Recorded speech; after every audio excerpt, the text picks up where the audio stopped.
we're back. It's good to be with you again today. And we got a lot to talk about today. We're going to focus on the closest Bay Area team to Santa Cruz, and that's the San Jose Sharks. Before we get into that, we're back with the roundtable again. We got Ben Baker. Good to have Ben again. David Frias. I'm Thomas McWalter, your host, along with Alex Simon.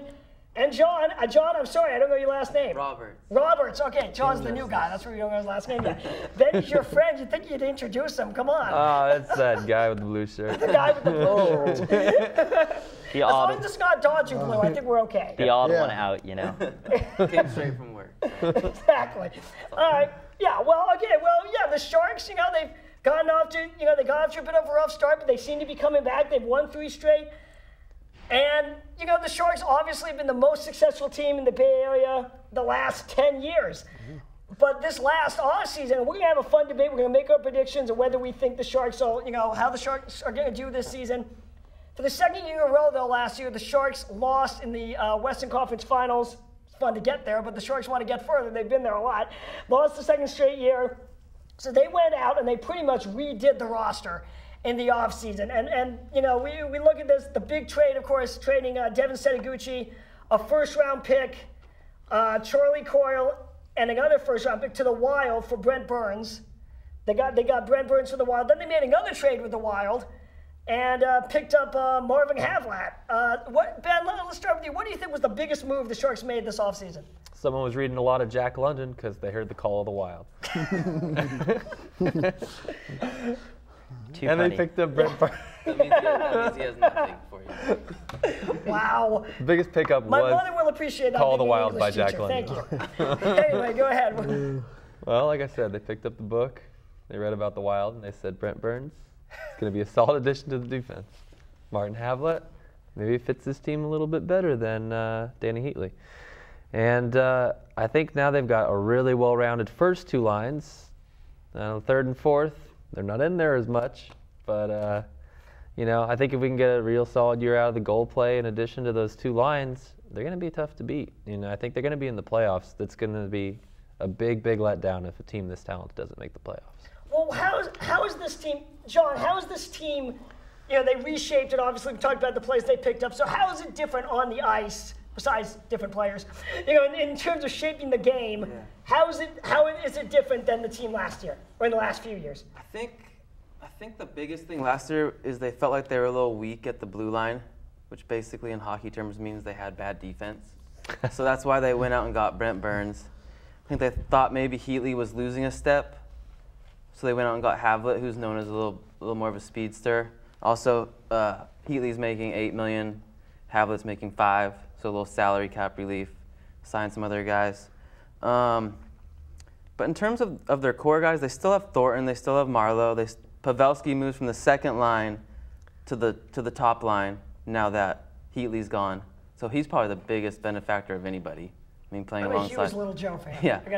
I'm a huge Little John fan. Especially in a shootout. But anyway. But I think they wanted to get quicker, and I think they wanted to get better on the blue line at defense. So I think they accomplished that. We'll see if they end up doing that. Well, I think, and Alex, I'll throw this one at you. I think a big question among Sharks fans is this the team that's finally built to win in the postseason? Because we've seen it for 10 years. The Sharks get to the playoffs. They lost in the first round in 2009, but they get there, and then they win a series, and all of a sudden they play hard in the next series, but they just come up a little short. What did they not have last year that maybe they have this year that'll give them postseason success? Well, again, the biggest thing the Sharks did all year was was built up their back line, because once you get to that stretch run, you need the best amount of defenders that you can get. And Burns is the big acquisition, but they also got Colin White from New Jersey and Vandermeer, who really helps solidify it. Whereas now you have Boyle and Murray still as your top line. You have Burns and Vlasic as your second line, and that's a second line defense that would be top line on about half the NHL teams this year. And they're your second line D. You have Vandermeer and White on the third line. That is a solid defense, and just front to back. Not only that, though, the one thing that you have to look at the Sharks, though, is goaltending, because Niemi can be so inconsistent at times, especially starting the season hurt. He's kind of gotten off to a bit of a slow start. So now that, he's starting to pick up, the team's winning, but what's going to happen if he ever gets knocked down, Grice didn't look so good when he was in for both Niemi. Will Niittymaki come back and be a decent backup? The goaltending for the Sharks, more than it had in the past, especially a lot more than last year or whenever they had Nabokov in the years before, is going to be the big factor. Right. Yeah, and then, Niittymaki can be, if he's healthy even, a little bit hit or miss. The big question is, can that scoring pick up those games where the goaltenders just don't have their best? Right. I think they've certainly got the talent there. Thornton and Marlowe have, been dominant for, over a decade now? Yeah. Well, okay. Well, I mean, Dave, any thoughts on the Sharks offseason moves? I don't want to leave you out of this. Come on. Yeah, I think with Burns, I think that's the name that's. I mean, with defense, I guess the Sharks they traded Setoguchi as well, so it seems like they want to be stronger on defense. And I know they're off to a little bit of a slow start, but it's still early in the season. And I think I don't know, the way I look at it, in sports, like the team, if you're a good enough team, you got to win at home. If the Sharks could, dominate at home and win the necessary games on the road, I think they'll be fine, and maybe they don't have to be in first place or, they could be a 3 or 4 seed and then just get in a hot streak. I think they just need something like that.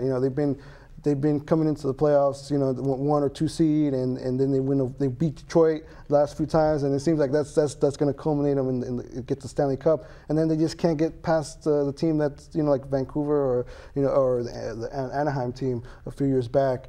They just need that big hot streak. Hopefully, right now, like I said, it's just early in the season. They gotta get all together, get settled.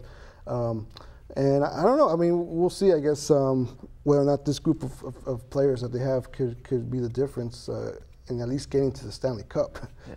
Right. I mean, that's what everyone wants, is to at least get to the Cup. Although it's easy to say, let's at least get to the Cup. But as a fan and the team, once you get there, you get greedy. You don't want to just get there. You want to win it. That's right. You want to win the Stanley Cup or whatever sport we're talking about. I heard you say they might be the best Bay Area team of the last decade, but hard to say that without a title. And well, okay, but most successful. Okay, now we're getting this. You're only saying that because the Giants have won the title now. You could win second place 10 times in a row, and I don't know if that'd make you better than the Giants. Well, but I'm saying the Giants are 1 year. That was my point. Here's the thing that you guys got to understand is that the Western Conference is by far the stronger of the two conferences, and the Pacific Division is the strongest division hockey has seen in the past decade. Right now, the Sharks have only played 7 games. They have a 4-3 record. That's a winning record, and they're still in last place in their division. They are behind 4 other teams that all have winning records and are at least 2 points ahead of them. The Pacific Division itself is going to be a madhouse. Last year we saw it come down where 4 teams were still in it by the last 2 weeks of the season. This year all 5 might be in it, especially if Phoenix can actually play some really hot hockey without much goaltending. So it's going to be tough because you still have Vancouver, you still have Detroit, you still have Chicago and St. Louis, not to mention Edmonton looking strong so far in Colorado just at the start of the year. All of these teams in the West are good enough that they could easily not only make the playoffs, make a run in it. It's not going to be as, much of a, we can breeze by the first round and then see who our last 4 opponents, our other 3 opponents in the West are in the conference semifinals. It's going to be a lot tougher than people think just to get into the playoffs, let alone even win the first round or the second. Yeah. Right. Yeah. Well, okay. No, that's an excellent point, and that brings me to this. Who do you guys think? I mean, obviously in the Bay Area, we pretty much, like you were saying, you can't take it as a given. We pretty much think, okay, well, the Sharks are going to make the playoffs. Let's see what happens there after, and we all think towards the playoffs with the Sharks. Who's going to be the biggest threat or the toughest threat for the Sharks in the Pacific Division? And we'll start with Alex. Well, the Pacific Division right now, the biggest 2 teams, other than the Sharks, are the Kings and the Stars. Because the Stars right now are playing really hot hockey. They have a good core talent in the middle. But the Kings have Jonathan Quick at goalie. And Quick is going to be, if not already, one of the top 5 goaltenders in the league. And he will be there consistently for a while. Quick is a difference maker on that team. They have a good core, young, top 2 lines on offense, headlined by Penner. And the difference, though, is Quick. Quick is to the Kings as Nabokov was to the Sharks back early in the 2000 decade. Whereas he could lead them on a run of maybe 5 straight playoff appearances, if not more, where they're at least a top 5 seed in their conference. And that's what's going to make it so tough for the Sharks even to get over that pedestal and getting into the top 4 where you have a home game in your first round, guaranteed at the very least, is that, you know, the Kings are there in the Pacific Division to challenge you for the Pacific Division crown. And then you have Chicago, Detroit, Vancouver, Edmonton, Colorado. So many teams in this Western Conference are competitive. You can't just single one out as to, you know, we're facing off with this team, and when we play them, this will determine who gets the one. So many teams have that chance in the West. It's going to be tough just to get a home game in the first round. Yeah, I totally agree. I think in terms of the Pacific Division, the Kings are probably the biggest threat. I don't know. Dallas is off to a hot start. I don't know about their goaltending, but the Kings, like Alex was saying, quick. Drew Doughty, I don't know if you guys remember him against the Sharks first round. That might be the reason why the Sharks went out and got Burns, because they saw Drew Doughty, said we need that. Yeah. So, but the nice thing about hockey is 8 teams from each conference make the playoffs. So there's going to be 8 teams from the Western Conference that make the playoffs.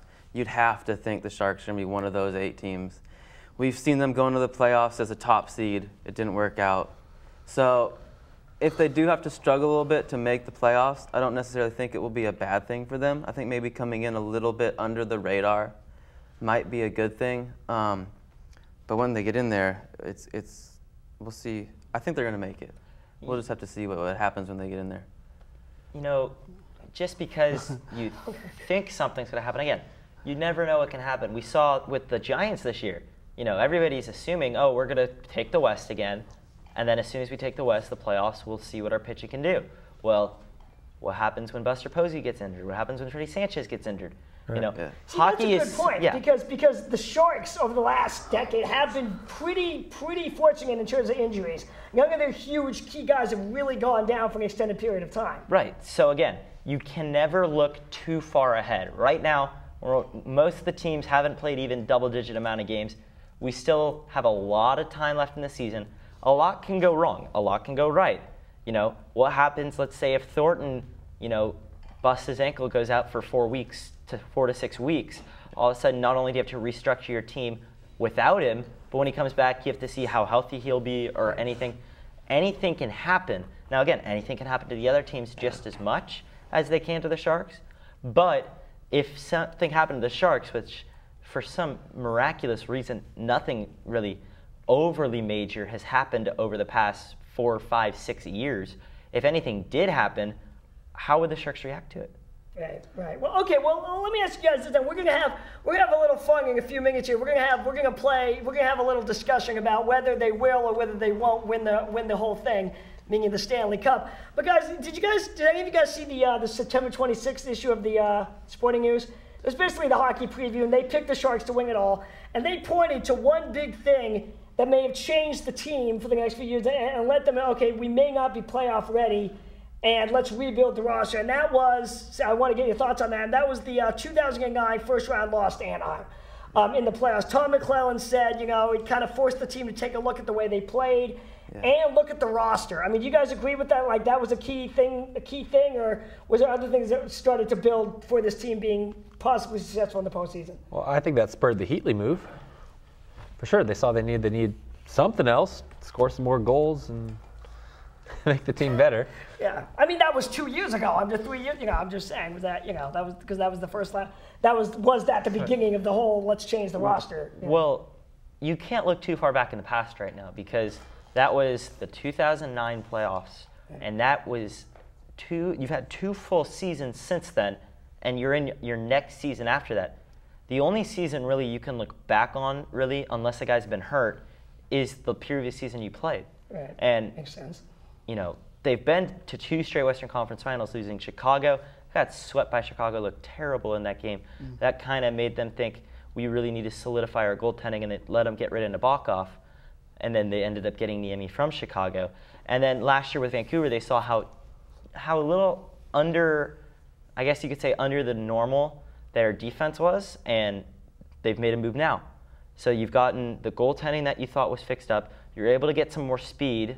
Like you said with Heatley, you got him as your goal scorer, but now you have somebody to score goals as well, but with more speed than Havlat. Yeah. You've got all the pieces that you wanted to set up, but why haven't, when you've had pieces similar to it worked in the past, why would you expect, you know, the similar formula to keep working? You know, the definition of insanity is trying the same thing over and over again, even though you know it's going to fail. Well, We don't know it's going to fail, but if they're How still come you're so familiar with insanity? I know some people. Some of them may sit at this table, to put it that way. Oh, okay. But Good one. you know, That's a good one. if Oh, they yeah. All right. if they keep All right. doing this over and over again, you know, again, luck plays a lot more of a factor in it than anything else, as well as injuries and whatnot. But if they keep trying the same formula, when are they going to realize it might not work and then maybe try to build for the future even? You know, there's a chance, you know, Marlowe and Thornton are starting to develop and age a little bit. You know, maybe after this season, unless you win it and you really want to keep them, you know, publicity-wise, if you don't win it this year, I'd consider getting rid of one of them and build for your future with draft picks, because they've only, as you heard about in the Setaguchi trade, they've only unloaded draft picks. Why not rebuild? You have to consider their two main guys they're getting up there in age. Right. You know. And I mean, they were both drafted in 1997, same draft. Thornton went first pick and Marlowe went second. It's 2011 now. By the end of the season, it'll be summer 2012. That's 15 seasons since they got drafted. That's a long time considering to be playing professional hockey, paid hockey. At some point in the very near future, whether it be at the end of this year or I think especially by the end of next year, you have to pick which one you really want to keep out of those two and let them be a Shark till they retire. And then you have to look to either unload the other one in a trade or see if he wants to get released.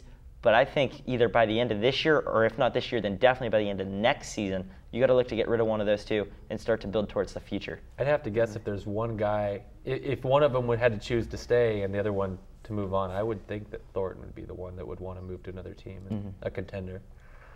Well, yeah, because Marlowe's being a lifelong Shark pretty much, right? So, Yeah. Yeah, I mean, you know, I was, when Alex brought that up, I kind of wanted to throw that around the table. But what do you guys think? Is that a better question after the season? And see what happens in the Certainly both don't fields. want to think about losing You either don't, one of them. Yeah. again, right? But hey, what That if might it's be a better mid-season? question, you know, You know what? What for if a it's show mid- after the season. Let's say it though. What if it's mid-season and Thornton's really underperforming? You know, should we try to swing a trade for someone right there that? Well, I wouldn't think you'd try to trade someone You wouldn't that's want to go- underperforming middle of the season, because then you get less of a value. I think, you know, this is going to be a very hot question throughout the Bay Area come the end of the year, because both of them, I believe, have contracts coming up, but I'm not 100% certain. Yeah. I don't think it's about a year or two past this year And for then both of them. It's sort of all about trading for youth too. I mean, Right. you wouldn't want to trade for another guy who's past his prime but performing well right now. Right. I could see the possibility of them getting rid of Marlowe. I think they like Thornton. I could be wrong. I think they signed him to a contract And extension. Thornton's the team captain. I think if there is some problems with the Sharks, I don't think it's Joe Thornton. Marlowe No, Marlowe yeah, no, I absolutely agree. disappears in the playoffs. That's the biggest problem.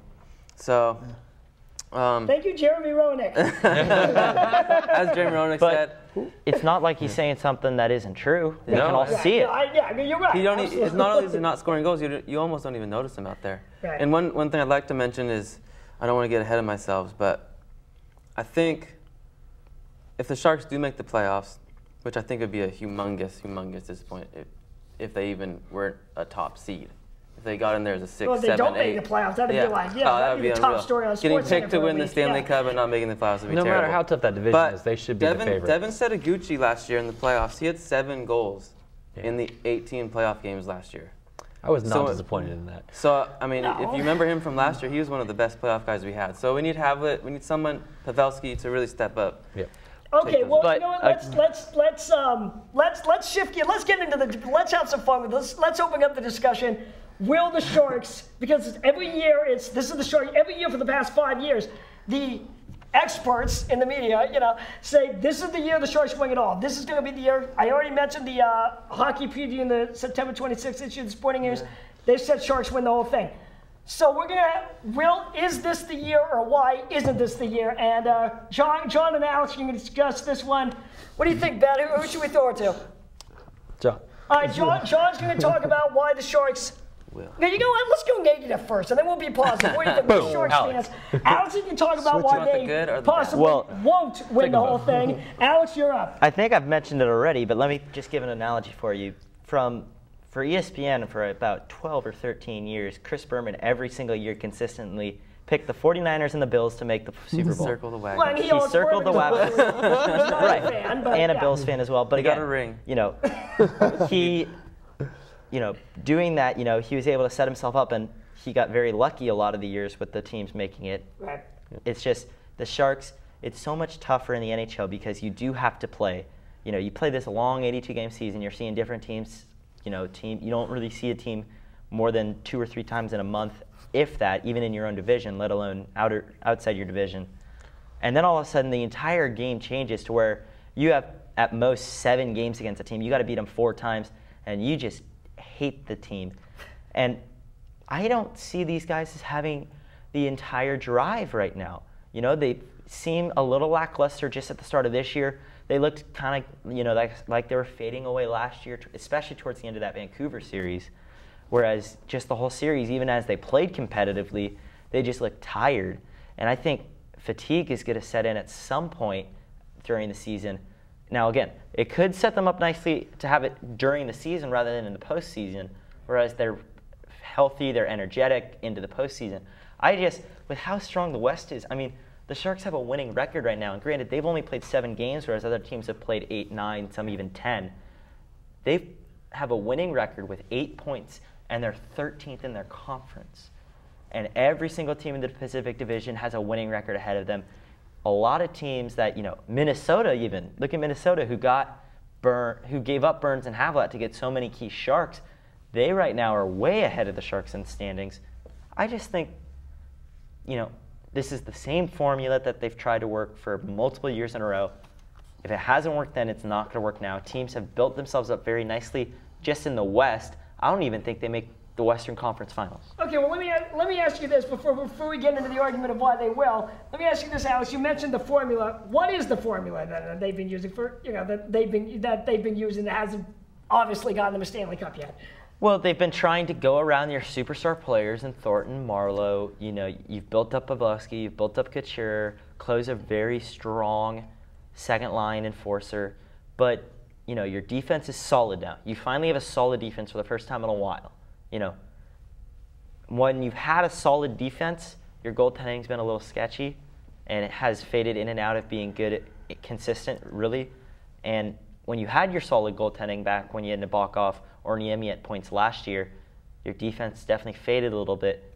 I just think, you know, they keep saying we're going to give out of the 3 aspects, offense, defense, and goaltending, we're going to build a really solid offense. They've always had a solid offense. And then the other 2 that are defense and goaltending, we're going to try to be solid on one, and then the other one, we're just going to go with what we can. That just doesn't work. Whereas if you, in the NHL, you look at the teams that are successful, they're the teams that have a very legitimate and solid goaltender. Look at Boston last year. They won very solid goaltender in Tim Thomas, a very strong defense headlined by Zdeno Chara. The offense was in and out for Boston, but that's okay because if your goaltending and defense can hold a team to a goal a game, all you need is 2 goals, and you win. Okay. And the Sharks have always been a team that's relied on, you know, winning games 3-2, 4-3. Nothing like 9-8. Games, right. Nothing like 9-8 like Winnipeg won recently over Philadelphia. That was, wow. But again, the new NHL from a few years ago. But when you're playing games and you have to consistently score 4 goals to try to win, you're not going to be able to survive, especially when you get into second, third round of the playoffs. Right. All right. Yeah. John, why are the Sharks going to be having a parade in San Jose this year? Why are they going to do that? Well, they're definitely going to need solid goaltending. Alex is totally right. And Niemi has shown that he has the ability to do that. He won the Stanley Cup with the Blackhawks the year before the Sharks got him. So they're going to need him to get on another one of those type of runs. A lot of the playoffs comes down to the hot goalie, totally. So Niemi's been a little suspect early in this year. We'll see if he can get hot later in the year. Another thing is the trade. I know they weren't traded for each other, but they basically swapped, or they were traded from each other, Havlat and Heatley. Right. Even though Havlet's on the second line, Heatley was on the first, now Pavelski's on the first. Heatley, along with Marleau, and even Thornton to a certain degree, really struggled in the playoffs for the Sharks. I have it down here. Heatley had 5 goals, 22 points in his 32 playoff games. That's about 15% of the games he played, he scored a goal in the playoffs for the Sharks. Where Havlat, in his career, he scored a goal, 19 goals in 67 playoff games, which is about 28%. Havlet's kind of known around the league as a good playoff performer, which is why the Sharks, along with getting a little cap relief, made the move. So hopefully he helps on that second line. Pavelski, 4th in the league in goals with 6 in his first 7 games. He's really looked good on that first line with Thornton and with Marlowe. So we'll see if they can keep it going. I think they need to be like the St. Louis Cardinals. They need to have a hot run at the end. They need to stay hot throughout the playoffs. They need to get good goaltending. And I don't see any reason why they can't do it. I mean, the Philadelphia Eagles were in the NFC Championship game every year from 2001 to 2003. Yep. They lost it every time. Yep. Then they finally won it, or got to the Super Bowl. They didn't win the Super Bowl. They finally got there the next year, so it can happen. Boy, time flies when you're having fun. Real quick. Ben, Sharks make the Stanley Cup, yes or no? Just All right. No, it's cool. You know, I'm not going to let my reputation as a homer die now. I say yeah. Dave? Yeah, well, I'm sure. I'm going to go hope. I mean, as long as they still got a good, solid team, I'm going to go. Wait, I'm who do gonna they hope play, the Sharks Ben? get to the Who do they Stanley play? Cup. In the Stanley Cup. Let me see that really quick. Okay, while he I got this. John, Stanley Cup. Stanley Cup Finals. I think the Sharks make it. I think they play Washington. I think the Sharks win in 6. Alex? I got to say no. This Western Conference is really strong, and the Sharks just don't seem like a team that knows how to get it done in the playoffs. You can get it done twice, but you need to win 3 times in your conference, let alone the 4th time when you play the Stanley Cup. They just don't seem to me right now to be a team that can get those 4 series wins and win 16 games. I say no. They don't even reach So this. who's in the finals? I'd probably lean more towards a finals. I would say Detroit. They just seem so consistent. They're a powerhouse team. That's what I hear, They've yeah. always been consistent. They always win at least one series. I think they do it again. I really like Pittsburgh this year, especially with Sidney back. We got it. We got it. Sorry, Alex. We got to wrap this up. Ben, 2 seconds. Sharks over Penguins in 7. Sharks sound like the sporting news. All right. Thanks a lot. That was a great discussion, guys. Thanks to the Sports Junkies. We'll see you guys next time.